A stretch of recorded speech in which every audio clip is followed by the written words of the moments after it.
If I'm to be whom you desire all throughout my life. Boa noite, mais uma vez bem-vindos àqueles que aqui estão e também àqueles que nos acompanham online.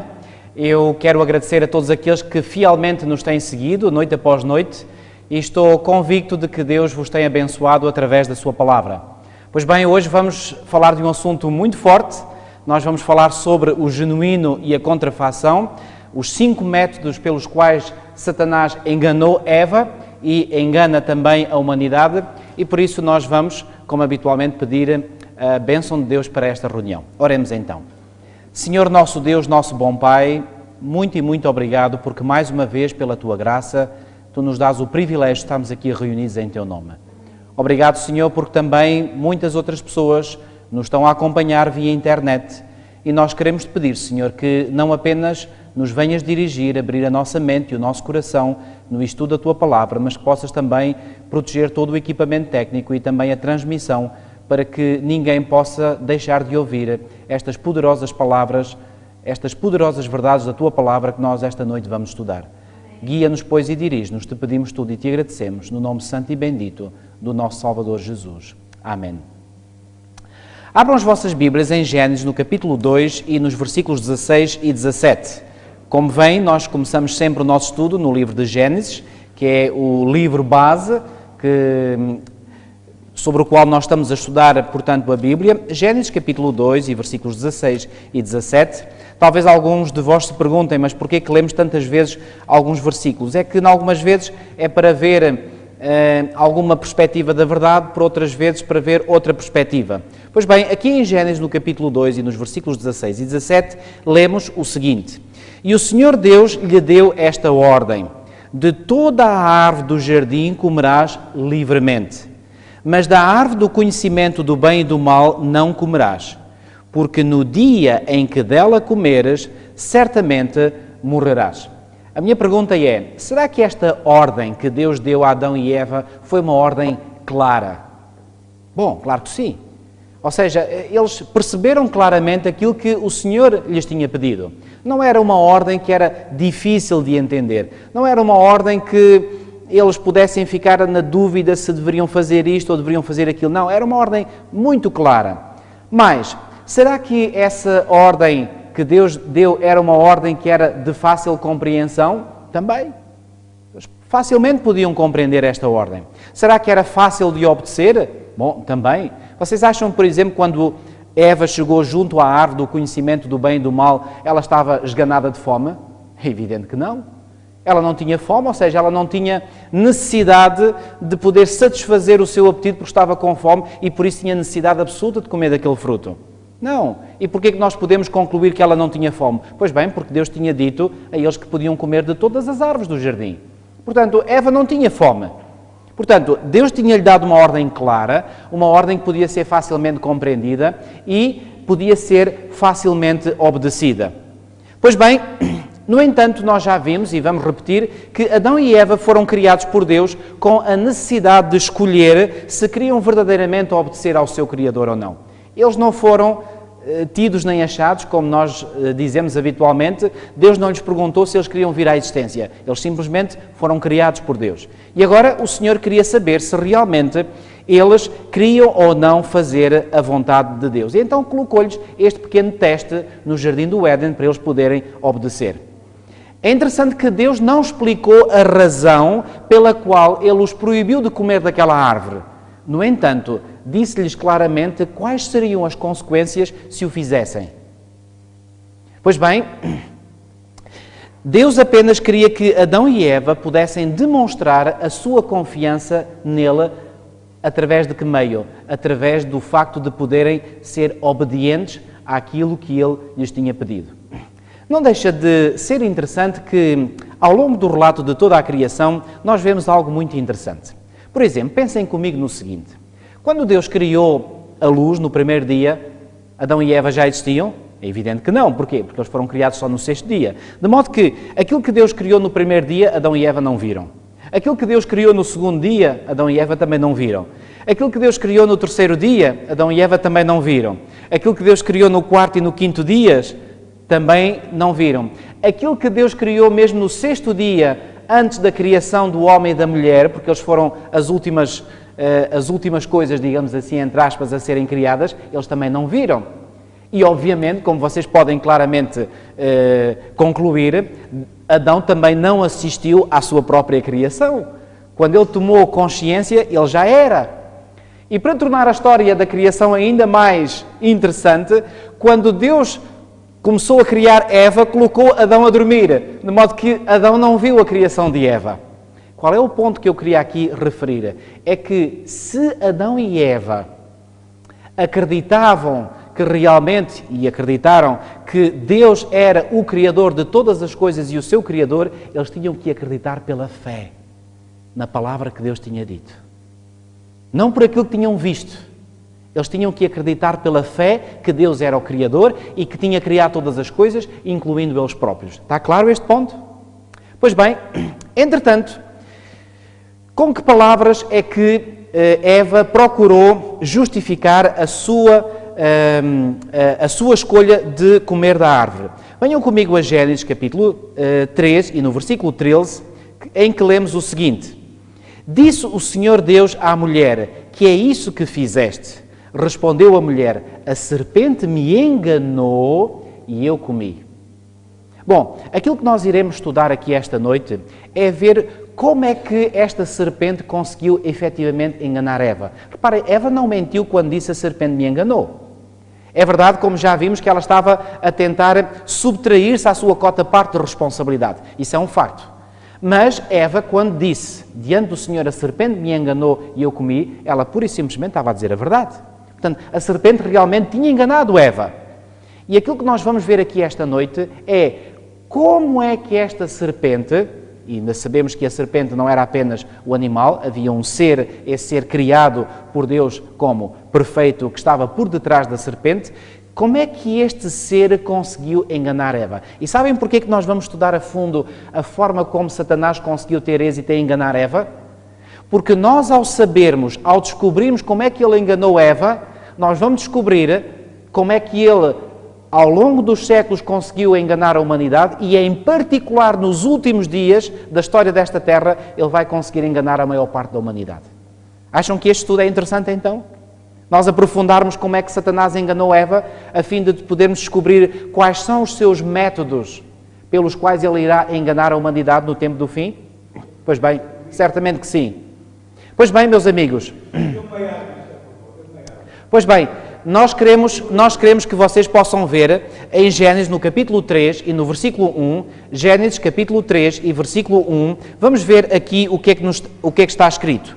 Mas a serpente, mais sagaz que todos os animais selváticos que o Senhor Deus tinha feito, disse à mulher: é assim que Deus disse, não comereis de toda a árvore do jardim? Bom, sabem que o apóstolo Paulo, deixem-me dar este dado também, o apóstolo Paulo, na sua segunda epístola aos Coríntios, venham ver por favor comigo este texto. O apóstolo Paulo, na segunda epístola aos Coríntios, no capítulo 11, segunda de Coríntios, capítulo 11, e no versículo 3, diz-nos o seguinte. Segunda de Coríntios, no capítulo 11, e no versículo 3, diz-nos o seguinte. Mas receio que, assim como a serpente, reparem bem, aqui o apóstolo Paulo a confirmar o relato de Gênesis, mas receio que, assim como a serpente enganou a Eva de que forma? O que é que lá diz a seguir? Com a sua astúcia.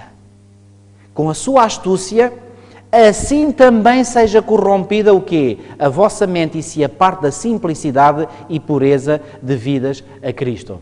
Estão a ver como é que o apóstolo Paulo diz que a serpente enganou a Eva? Com quê? Com astúcia.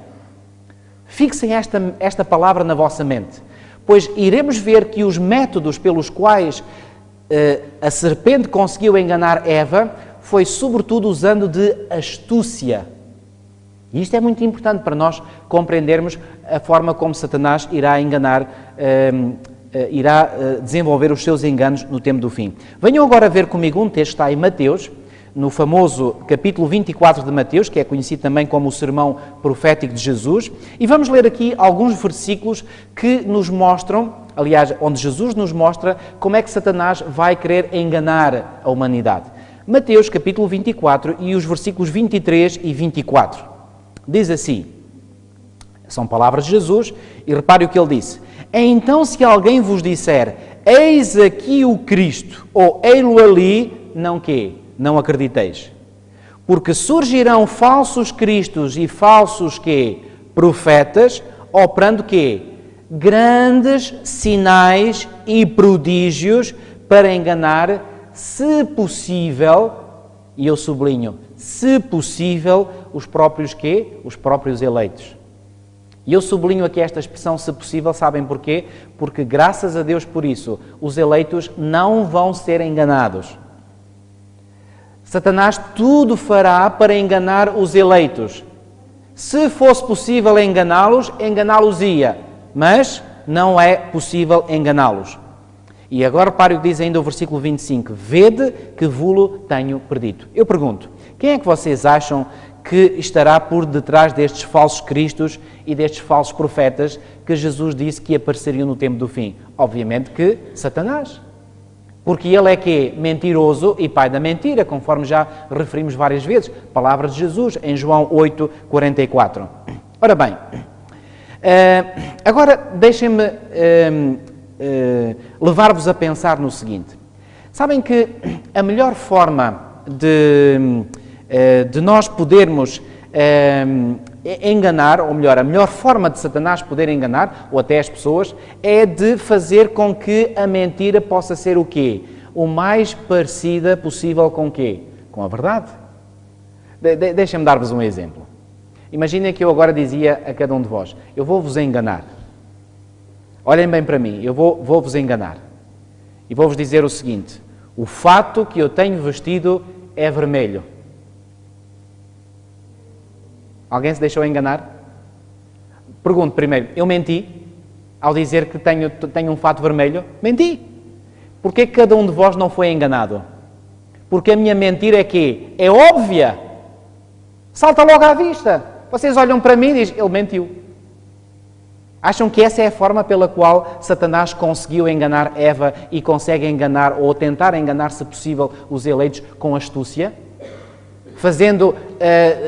Criando mentiras que são completamente grosseiras, digamos assim? Não.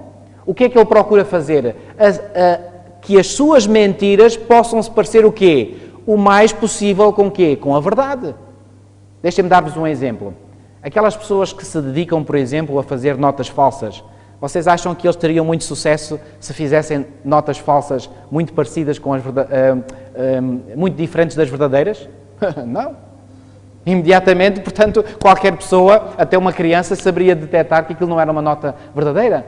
Como é que eles conseguem ter sucesso em fazer passar as notas falsas como sendo verdadeiras? Construindo-as ou fazendo-as o mais próximo possível quê? Das notas verdadeiras. E sabem uma coisa? O genuíno precede sempre a contrafação. Não é a contrafação que aparece e depois é que aparece o genuíno. Em primeiro lugar aparece aquilo que é genuíno e depois é que aparece aquilo que é contrafeito. Deixem-me dar-vos um exemplo. Vocês recordam-se que há 10 anos atrás, mais propriamente no dia 1 de janeiro de 2002, foi o dia em que, cá em Portugal e em todos os países então e ainda agora chamada Eurolândia, começaram a circular as moedas e as notas do euro, da nova moeda europeia. Lembram-se disso? Eu lembro-me dessa data. Eu ainda me lembro que logo no primeiro dia de janeiro quis ir ao multibanco para ver as primeiras notas na minha mão. Pois bem, nesse dia 1 de janeiro de 2002, portanto já lá vão mais de 10 anos, fez agora no dia 1 de janeiro de 2012, pois bem, pela primeira vez nos países da Europa que, portanto, entraram, digamos, no chamado projeto da moeda única, as notas começaram a circular. E logo, eu lembro perfeitamente, logo após passado um mês ou 2 meses, li notícias que tinham sido detectadas notas falsas de euro. Eu pergunto, alguém ouviu falar de que as notas falsas tinham sido encontradas antes do dia 1 de janeiro de 2002? Por que não? Porque aí teria sido mais do que óbvio que eram notas falsas.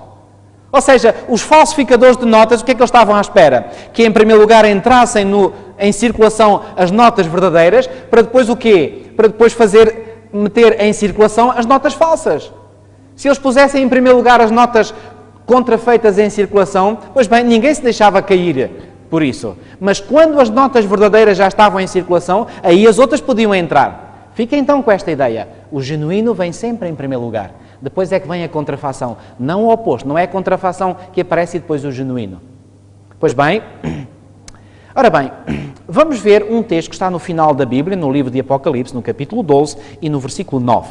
E este texto nos indica que Satanás, no tempo do fim, vai procurar fazer algo, tal como ele fez no início. Apocalipse, capítulo 12 e versículo 9. Reparem o que diz aqui.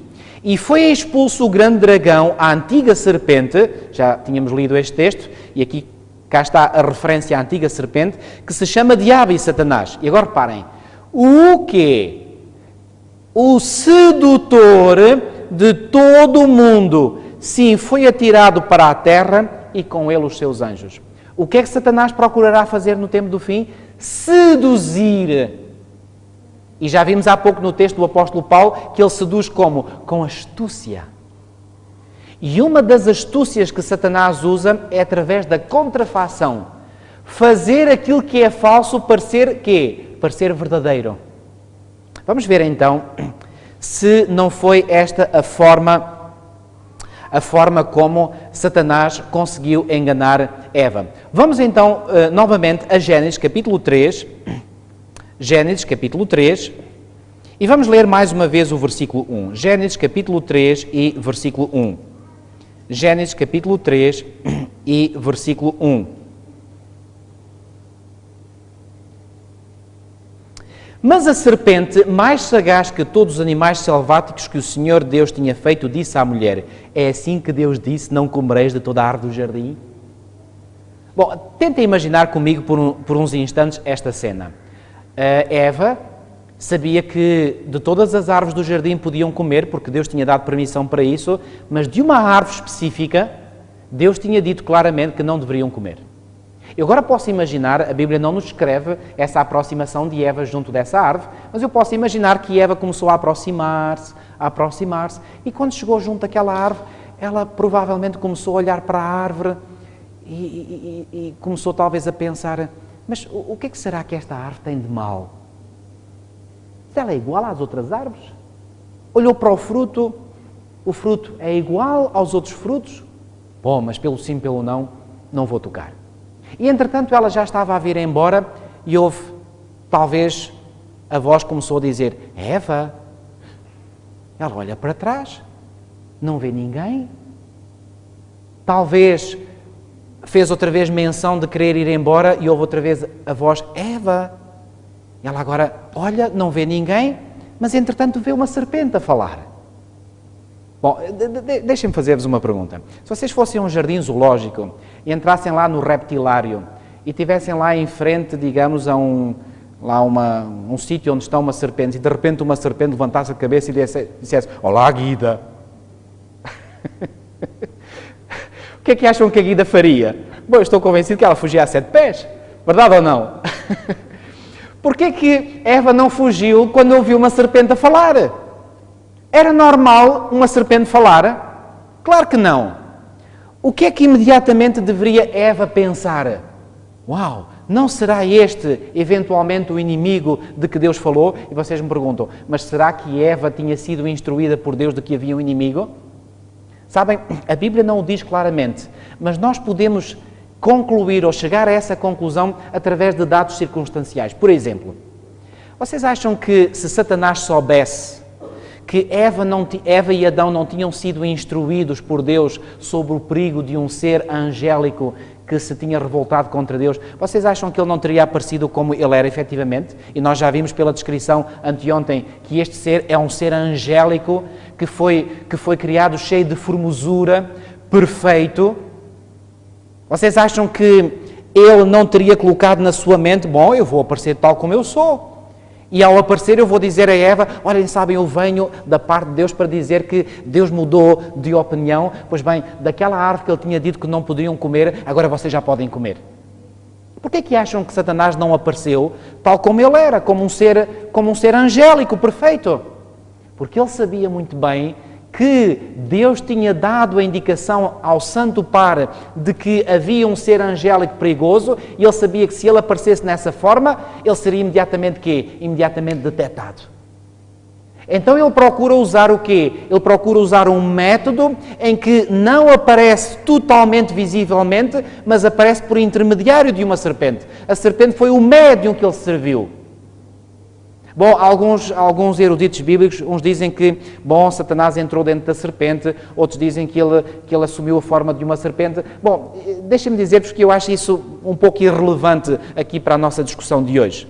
Que ele tenha entrado dentro da serpente, que é aquilo que eu acho que talvez tenha acontecido, porque nós temos exemplos de demónios que entram dentro de pessoas e que falam dentro de pessoas. Pois bem, o que é certo é uma coisa, é que ele não apareceu exatamente como ele era. E quando Eva, que estava na sua mente, na expectativa de poder eventualmente ver um ser angélico, ela viu uma cobra a falar, ela não imaginou que pudesse ser o tal ser que estivesse por detrás dessa cobra a falar. Mas, conforme nós lemos aqui neste versículo 1 do capítulo 3, nós vemos que a primeira coisa que a serpente faz, ou seja, exatamente aquele ser angélico através da serpente, é dizer: é assim que Deus disse, não comereis de toda a árvore do jardim. Reparem, de toda a árvore do jardim. Era isso que Deus tinha dito? Ele já está aqui a fazer o quê? Já está aqui a deturpar a palavra de Deus. Pois bem, meus amigos, deixem-me dizer-vos o seguinte: o facto daquela serpente falar, sabem qual foi o método que Satanás usou para assim enganar Eva? Apresentando um sinal, uma maravilha, um milagre, mas um milagre contrafeito. Porque na realidade a cobra não estava a falar, quem estava a falar era ele. Mas dando a entender a Eva que a cobra é que estava a falar. Que a serpente é que estava a falar. Então o que é isto? É um milagre, mas um milagre que não é genuíno, é um milagre contrafeito. Dar-se-á o caso de que Satanás, usando este método para enganar Eva, de apresentar um milagre contrafeito, dar-se-á o caso de que ele nos últimos dias usará igualmente este método para enganar muitas pessoas? Oh, sem dúvida nenhuma que sim.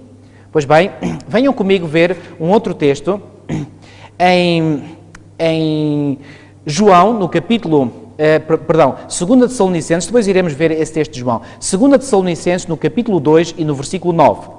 2 Tessalonicenses, capítulo 2 e versículo 9, que nos diz o seguinte. Reparem que aqui é um texto onde o apóstolo Paulo faz a previsão daquilo do aparecimento daquilo que muitos cristãos hoje em dia identificam, e bem, como sendo o anticristo, aquele que se opõe a Cristo. E aqui em 2 Tessalonicenses, no capítulo 2 e no versículo 9, reparem o que o apóstolo Paulo, inspirado certamente pelo Espírito de Deus, disse. Ora, o aparecimento do iníquo é segundo a eficácia de quem? A eficácia de Satanás. E agora reparem, com todo o poder e sinais e prodígios da mentira. Tentará o diabo enganar as pessoas com sinais, com maravilhas, com milagres contrafeitos? Seguramente que sim. E a propósito, venham agora então a João, ao Evangelho de João, no capítulo 6 e nos versículos 1 e 2, João, capítulo 6 e versículos 1 e 2, e vamos ver o que é que caracterizou igualmente o ministério de Jesus. João, capítulo 6 e versículos 1 e 2, diz assim: Depois destas coisas atravessou Jesus o mar da Galileia, que é o de Tiberíades. Seguia-o numerosa multidão, e agora reparem, depois de João afirmar que seguia-o numerosa multidão, apresenta a razão pela qual uma numerosa multidão o seguia a Jesus. Qual é a razão que João apresenta? Querem ver comigo? Seguia-o numerosa multidão porque quê? Tinham visto os quê? Os sinais que ele fazia na cura dos enfermos. As pessoas adoram ver sinais, maravilhas, milagres. Sempre foi assim. Continua a ser ainda hoje assim. E no tempo de Jesus não era diferente. Porquê que uma grande multidão, uma numerosa multidão, conforme diz aqui no versículo 2, seguia Jesus? Porque tinha visto o quê? Os sinais que ele tinha feito. Pois bem, Mais tarde, quando Jesus deixou de fazer milagres e começou a pregar a palavra de Deus na sua pureza, na sua simplicidade e também de uma forma bem clara e direta, sabe o que é que aconteceu à numerosa multidão? Venham comigo ao versículo 66, neste mesmo capítulo 6. João, capítulo 6 e versículo 66. À vista disso, muitos dos seus discípulos que o abandonaram e já não andavam com ele. Enquanto Jesus fez sinais e maravilhas, uma numerosa multidão seguia atrás de Jesus. Quando Jesus deixou de fazer os sinais e as maravilhas e começou a pregar a palavra de Deus, a multidão deixou. Porquê? Porque as multidões querem seguir sinais, maravilhas, milagres. Hoje as igrejas que supostamente fazem milagres estão cheias. Porquê? Porque as pessoas adoram ver milagres, adoram ver sinais. E essa foi uma das razões por que seguiram a Jesus. Estão a ver porque é que Satanás consegue tão facilmente enganar multidões com sinais, com maravilhas, com milagres? Porque as pessoas já estão predispostas a isso, gostam disso. Mas quando Jesus apresentou a palavra de Deus, disse, por exemplo, que deviam comer do seu corpo e dever beber o seu sangue, ou seja, por outras palavras, ele estava a usar uma linguagem figurada, mas estava a dizer que deviam integrar a palavra dele que estavam a ouvir e deviam colocá-la em prática na sua vida, aquilo já não lhes cheirou nada bem. Mas ao verem Jesus, por exemplo, aliás, no capítulo 6 escreve a multiplicação dos pães e dos peixes. Uau! Maravilha! Este mestre é fantástico! Uau! Com este mestre nós podemos derrotar os romanos! Porquê? Porque eles odiavam os romanos. E queriam encontrar alguém que pudesse ser o líder político ou o líder revolucionário para eles poderem se ver livres dos romanos. E pensar, este homem é fantástico. Quer dizer, ele pode ter um exército medonho, esse exército pode estar no deserto onde não haja comida, depois bem basta levar uns 5 pães e 2 peixes e ele alimenta um exército inteiro. E além disso, se houver algum soldado que fique ferido na batalha contra os romanos, ele cura imediatamente, ele fica logo bom. E se houver algum que morra, ele pode ressuscitar. Uau! Temos rei. E diz-nos o texto mais à frente que eles então, elevados por esse desejo, eles quiseram fazer de Jesus um rei. E Jesus, quando se apercebeu disso, fugiu em segredo, deixou-os. Eles não ficaram nada contentes com essa história de Jesus os ter deixado. E depois eles foram atrás de Jesus, viram lá uns barquinhos junto ao mar da Galileia, atravessaram para o outro lado e foram até Cafarnaum, a norte do mar da Galileia. Mas quando eles ouviram Jesus com aquele discurso que vem mencionado no capítulo 6, aquilo não lhes agradou nada.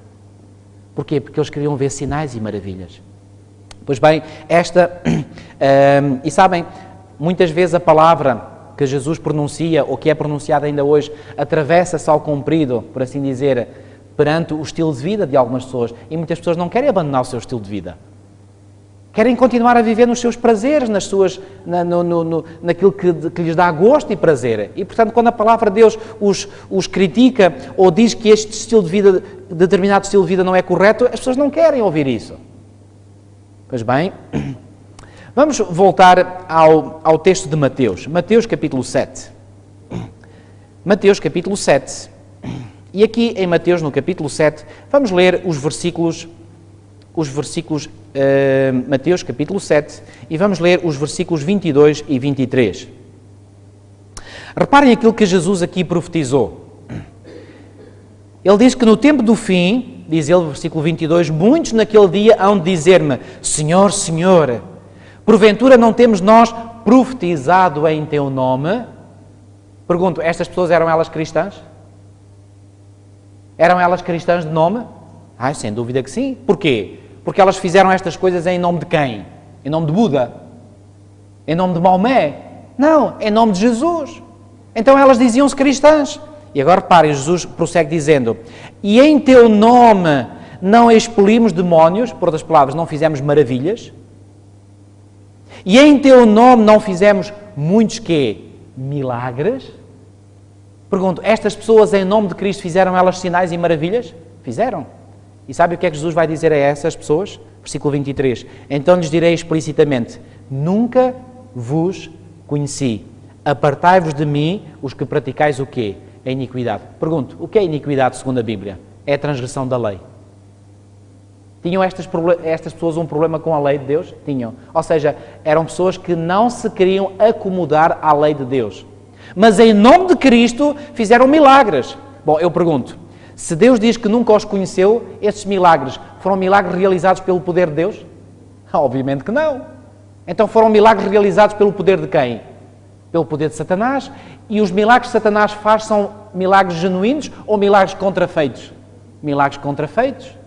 Ou seja, essas curas que são feitas, muitas delas são curas contrafeitas. E a propósito, vocês poderão dizer, mas como é que alguém pode ser curado e ser uma cura contrafeita? É simples. Satanás pode induzir determinadas pessoas a ter um problema e devido ao poder que Satanás exerce na vida de uma pessoa, essa pessoa pode se sentir doente. E quando essa pessoa vai a um determinado sítio onde supostamente existem cristãos que fazem milagres em nome de Cristo, Satanás retira esse poder doentio dessa pessoa e a pessoa pensa que está curada. Então não houve cura nenhuma, mas houve uma cura aparente, uma cura contrafeita. Assim como a serpente a falar não foi um milagre genuíno, foi um milagre contrafeito. Estão-me a entender aquilo que estou a dizer? Pois bem, então, primeiro método de engano de Satanás, usar sinais e maravilhas para enganar. Assim como ele enganou Eva, fazendo um sinal e uma maravilha diante dela, pondo uma serpente a falar, pois bem, é através de sinais e maravilhas que o diabo vai conseguir seduzir o mundo inteiro, segundo Apocalipse 12:9, através das suas astúcias. Vamos ao segundo método. Vamos voltar a Gênesis capítulo 13 e versículo 1, já lemos, mas vamos ler outra vez. E já há bocadinho eu vos tinha referido superficialmente, mas agora vamos entrar um bocadinho mais em detalhe. O que é que ele fez? Pois bem, Satanás aqui, ele citou de forma errónea aquilo que Deus tinha dito. Deus tinha dito que poderiam comer de todas as árvores, exceto de uma. E Satanás vai dizer, foi assim que Deus disse que vocês não podem comer de nenhuma árvore? E Eva vai imediatamente dizer, não é isso, nós podemos comer todas as árvores, exceto desta. E depois de ele ter feito este engano, o que é que ele vai dizer? Não, olha, Deus sabe, no dia em que comerdes deste fruto, se vos abrirão os olhos. Por outras palavras, vocês estão com os olhos fechadinhos. E Deus quer que vós continueis com os olhos fechados, porque Ele é um Deus que quer o vosso serviço, mas um serviço cego. Vocês estão com os olhos fechadinhos. Nunca ouviram muitas vezes pessoas que não são crentes criticar os crentes dizendo que os crentes estão com os olhos fechados? Quando eles é que estão? É incrível. Então aqui Satanás está a acusar Eva, está a dizer que eles estão com os olhos fechados. E depois diz, e como Deus sereis conhecedores do bem e do mal. Por outras palavras, o diabo estava a dizer, sabem, vós não precisais de depender de Deus para saber aquilo que é certo e o que é errado.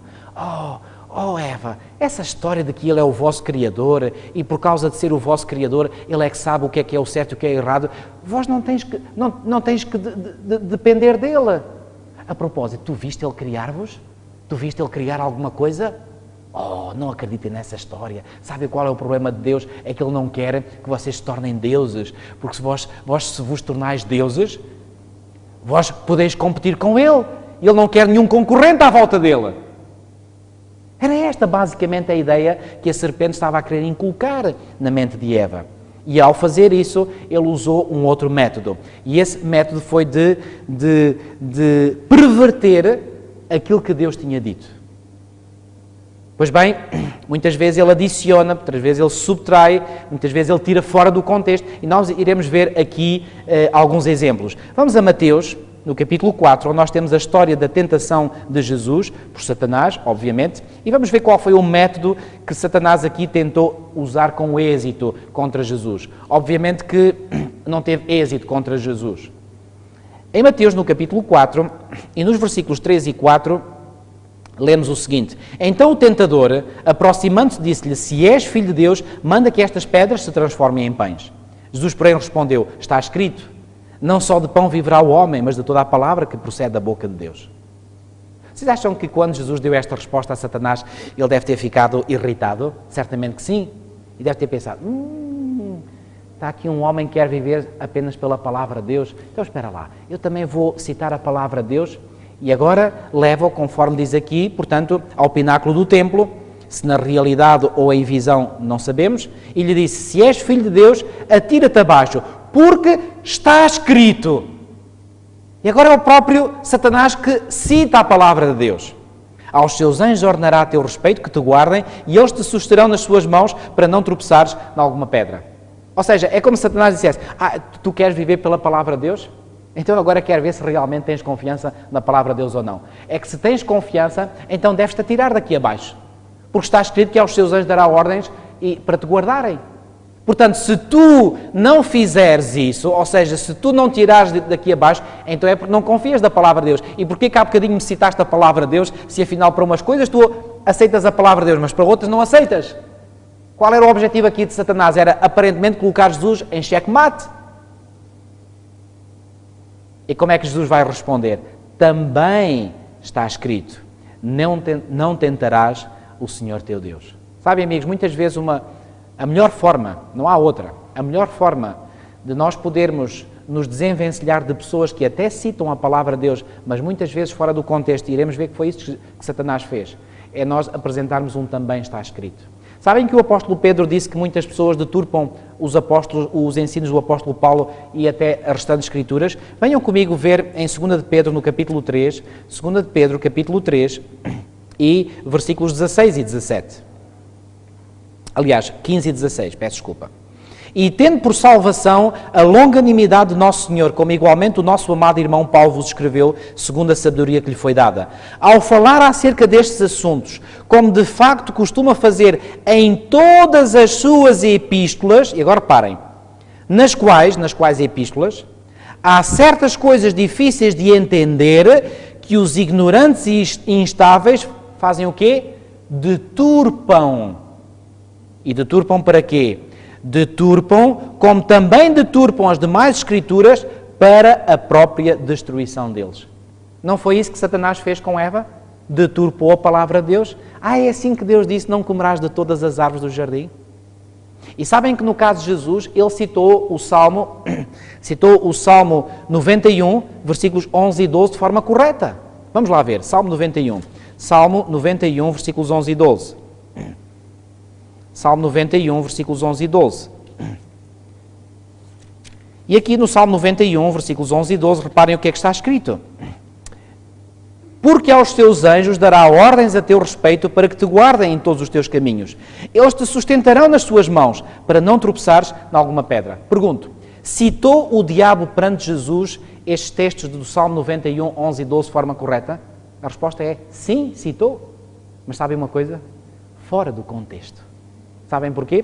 Porque nesse mesmo Salmo 91 e no versículo 1, diz assim: o que habita nos esconderijos do Altíssimo e descansa à sombra do Omnipotente, versículo 2, diz ao Senhor, meu refúgio e meu baluarte, Deus meu em quem confio. Eu faço a pergunta, se Jesus tivesse obedecido à sugestão de Satanás de se lançar do pináculo do templo abaixo, poderia Jesus continuar a habitar nos esconderijos do Altíssimo? Não. Sabem qual era a tentação que Satanás estava aqui a apresentar diante de Jesus? A tentação na qual ele tem muito êxito em fazer cair muitos seres humanos. É o pecado da presunção. E sabem o que é o pecado da presunção?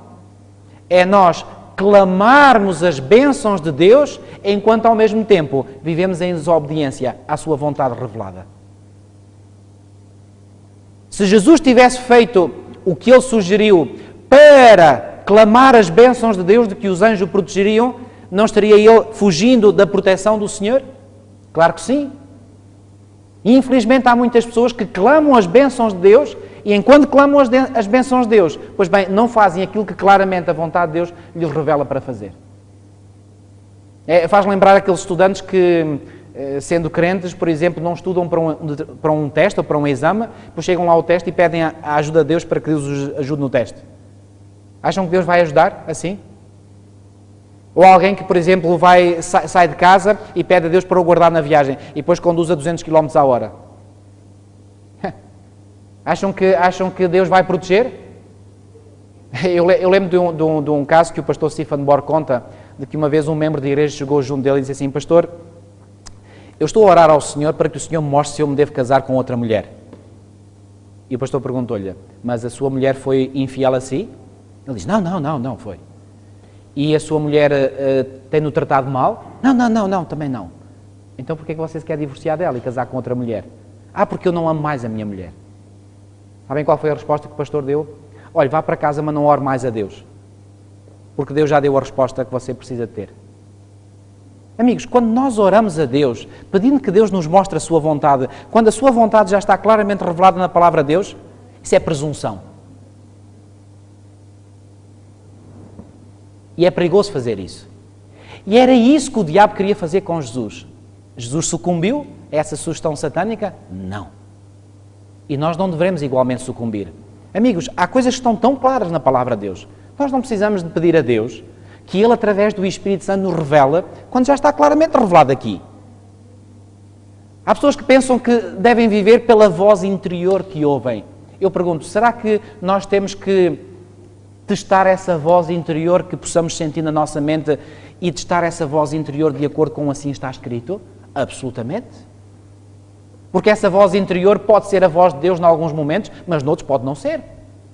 E qual é a bitola que me permite saber se os meus pensamentos, os pensamentos que vêm até à minha mente e à mente de cada um de vós, vêm de Deus ou vêm de Satanás? Através da palavra de Deus.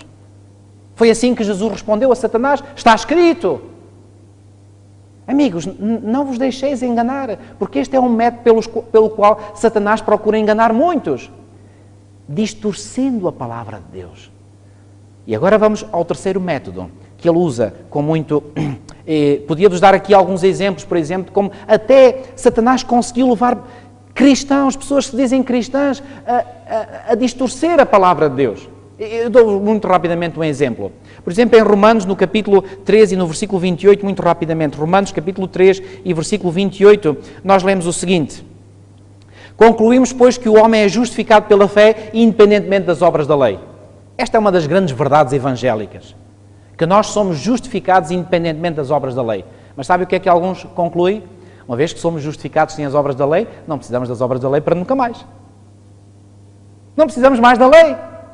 Bom, é isso que o apóstolo Paulo queria dizer. Bom, se lerem só 3 versículos mais abaixo, no versículo 31 diz assim, o apóstolo Paulo pergunta, anulamos, pois, a lei pela fé? Não, de maneira nenhuma. Antes confirmamos a lei. O apóstolo Paulo sabia que alguns iriam eventualmente pegar nas suas palavras para a distorcer, de modo que deixa claro. Alguns, por exemplo, pegam no texto de Romanos 5:20.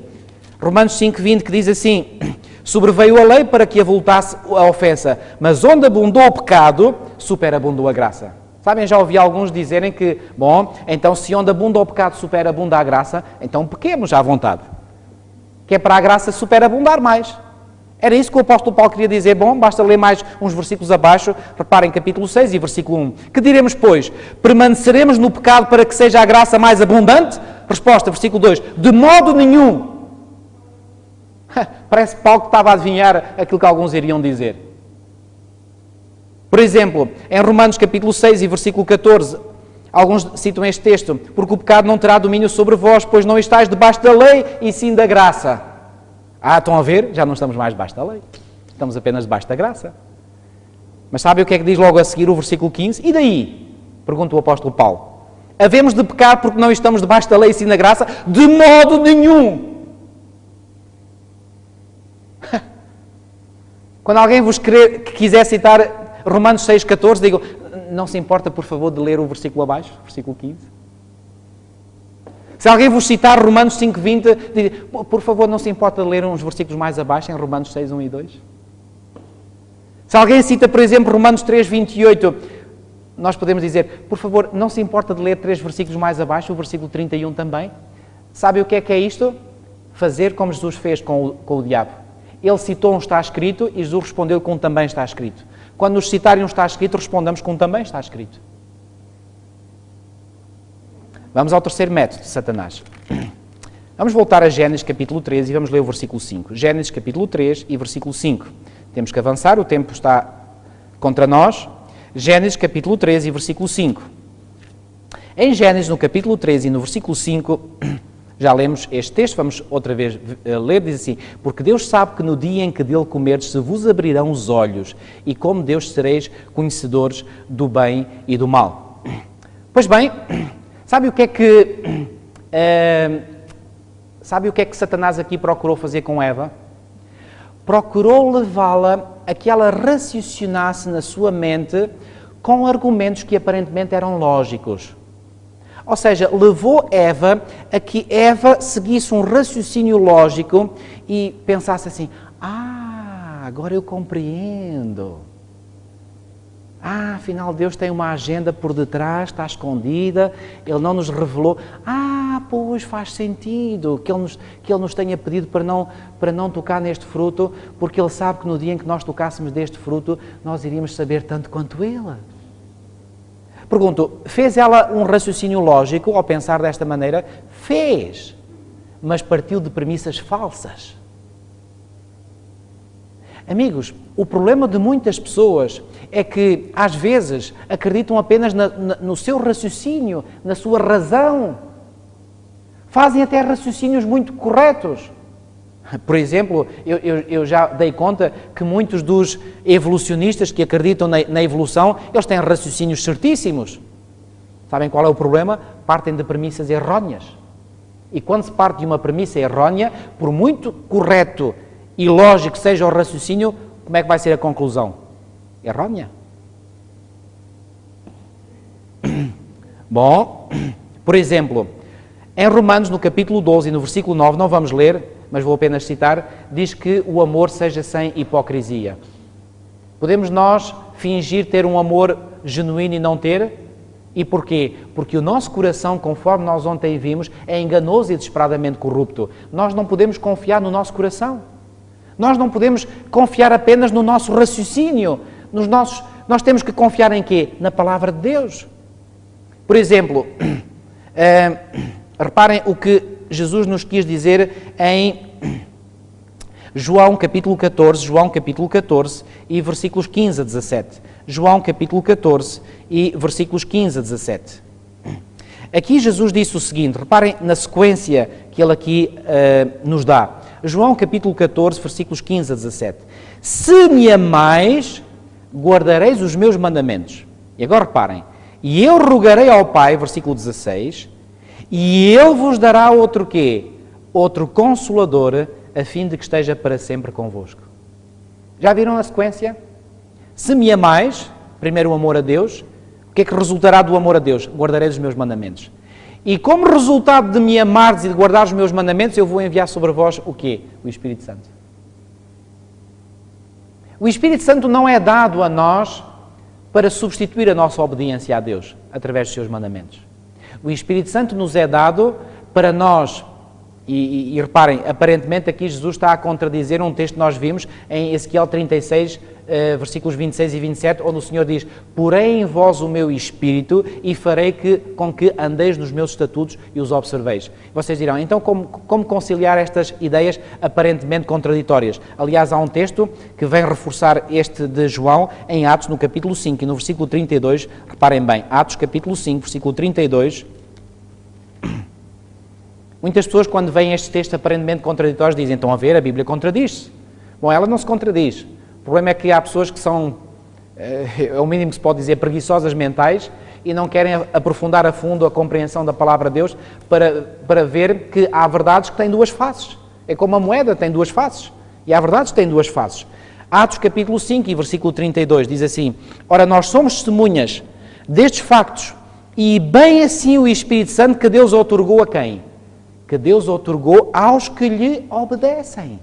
Bom, então a pergunta é, então mas Deus dá o Espírito Santo àqueles que lhe obedecem ou dá o Espírito Santo para que lhe possam obedecer? Bom, sabem, a resposta é as duas coisas. Nós não conseguimos obedecer à vontade de Deus sem o Espírito Santo.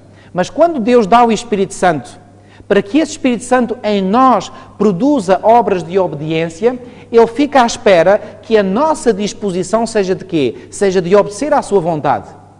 E se nós obedecermos à sua vontade com a capacidade que o Senhor já nos deu inicialmente através do seu Espírito, então nós ao obedecermos, o Senhor vai nos dar ainda uma medida maior do seu Espírito. É por isso que estes textos dizem duas coisas aparentemente contraditórias. Então, o que é que se passa na vida do cristão genuíno? Ele recebe como um dom, como uma graça, o dom do Espírito Santo, dom esse que o habilita a ser obediente. Mas essa obediência só existe se houver decisão da sua parte. Se a pessoa disser, eu quero obedecer, então a pessoa faz essa decisão. E então está ali o Espírito Santo à disposição dessa pessoa para dizer, ok, eu vou-te ajudar para andares no caminho da obediência. Então essa pessoa faz esse caminho. Ao fazer esse caminho de fé, o que é que vai acontecer? Deus lhe vai dar ainda uma medida maior do seu Espírito. E ao receber uma medida maior do seu Espírito, a pessoa vai querer ainda obedecer ainda mais. E ao obedecer ainda mais, o Senhor vai dizer, ótimo, estás a andar bem, eu vou-te dar agora uma medida maior. E a pessoa recebe uma medida maior e torna-se mais obediente. E é assim que vai crescendo. Pois bem, quarto método de Satanás para nos enganar.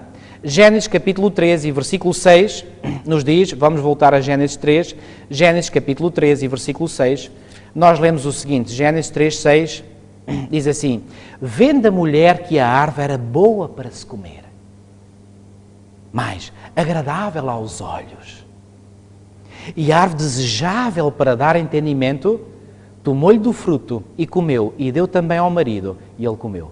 Repararam aqui o que é que nos é dito? Vendo a mulher que a árvore era boa. A mulher olhou e a sua visão disse, uau, mas esta árvore, ela é como as outras, ela é boa. Provavelmente até do fruto vinha um cheiro delicioso. Cheira tão bem. Mas, diz aqui, agradável aos olhos e árvore desejável para entendimento. Sabe o que é que aconteceu aqui com Eva? Eva deixou-se levar pelos seus sentidos. E este é um dos métodos que Satanás usa para enganar as pessoas, levá-los a seguirem a orientação dos seus sentidos. E eu pergunto, desde quando é que os nossos sentidos podem ser um guia seguro para a nossa vida espiritual? Desde quando é que os nossos olhos nos podem guiar? Por exemplo, lembram-se de alguns exemplos, já falámos aqui de Sansão, quando Sansão foi lá a uma cidade dos filisteus, chegou a casa e disse aos pais, eu quero me casar com uma filisteia. E o texto bíblico diz que ele viu e agradou-se. Deixou-se levar pelo seu sentido da visão. Certamente por aquilo que o seu coração sentia também. O seu coração deve ter começado a bater mais depressa ao ver aquela mulher. Então o que é que isto significa? Que Satanás engana-nos através dos nossos sentidos.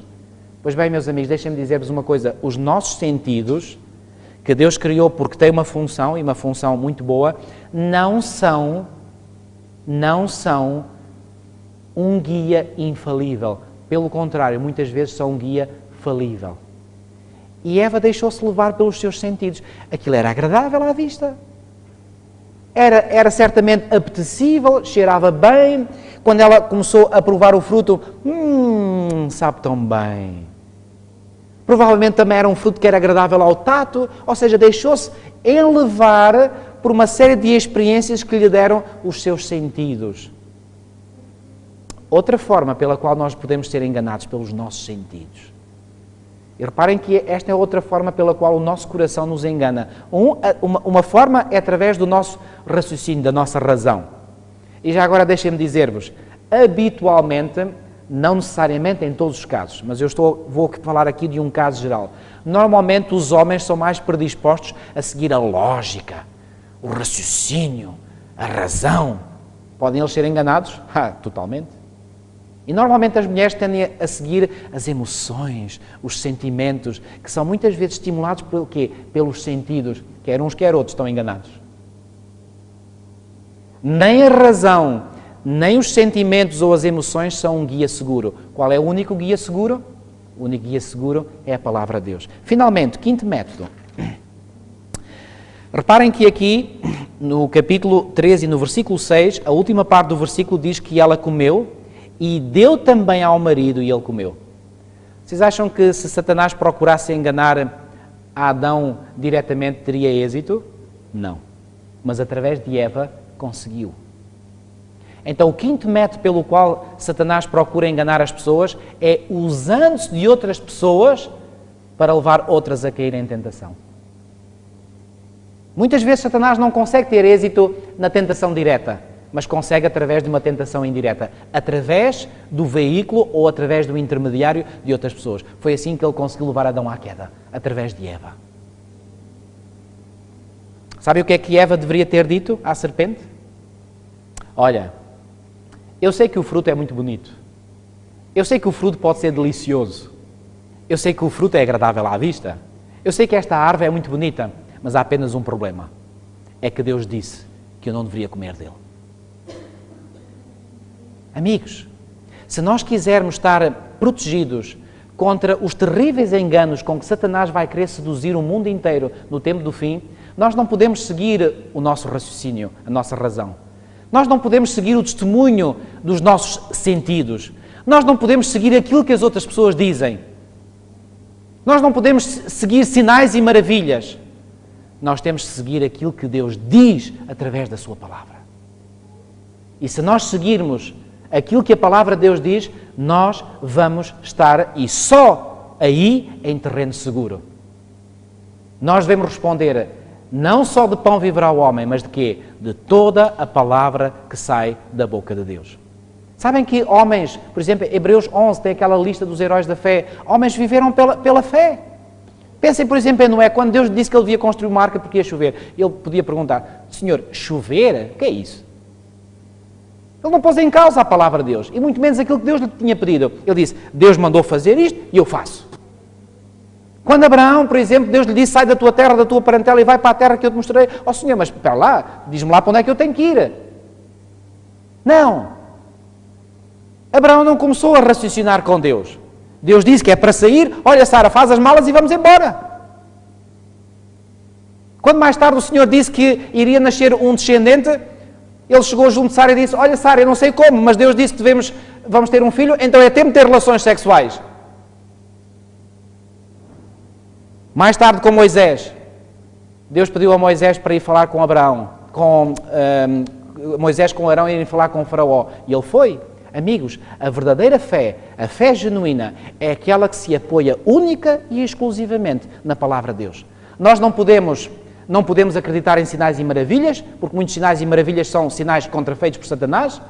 Nós não podemos acreditar na nossa razão, nós não podemos acreditar nos nossos sentidos, nós não podemos acreditar noutros que muitas vezes distorcem a palavra de Deus, não podemos seguir a sugestão de outros, temos de seguir um assim está escrito, um assim diz o Senhor, e aí estaremos em segurança. Que essa possa ser a experiência de cada um de nós.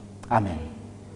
Vamos terminar com uma oração. Senhor nosso Deus, nosso Pai, muito obrigado porque mais uma vez, pela Tua Palavra, Tu nos mostraste de forma bem clara quais foram os métodos que Satanás utilizou no passado para enganar Eva, a nossa mãe.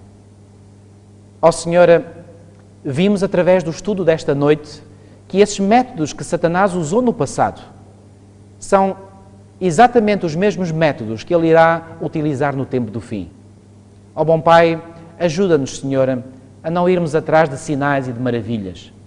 Não irmos atrás de milagres, pensando que aí possa estar o Teu poder, quando na realidade o poder que aí se manifesta pode ser e muitas vezes é o poder de Satanás.